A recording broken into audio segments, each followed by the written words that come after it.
এই দেখো মাটন নিয়ে চলে এসেছি ষষ্ঠীর পরের দিন। এখন জল দিয়ে ধুয়ে নিচ্ছি, ধুয়ে পরিষ্কার করানো হয়ে গেছে।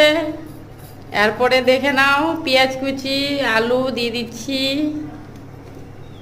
দেওয়ার পর এই দেখো আমি এবার মশলাগুলা দিয়ে দেবো। স্বাদ মতন লবণ দিয়ে দিচ্ছি। এরপরে এ দেখো মশলা হলুদ গুঁড়া সব দেব, সব কিছু দিয়ে মাখিয়ে নেব। এ দেখো দিয়ে দিচ্ছি মশলা।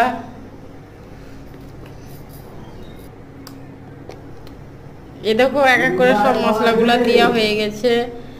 এরপরে দেব এ দেখো সরষের তেল দিয়ে দিলাম, তেল দেওয়ানো হয়ে গেছে।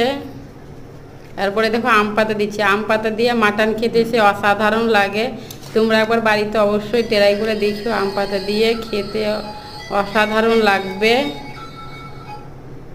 এ দেখো আমি এবার গ্যাসে প্রেসার কুকারে বসিয়ে দিয়েছি।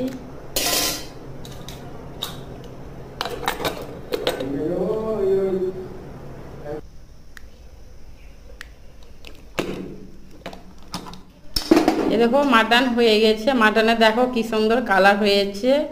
তোমরা দেখতে থাকো পরেকার ভিডিওটা।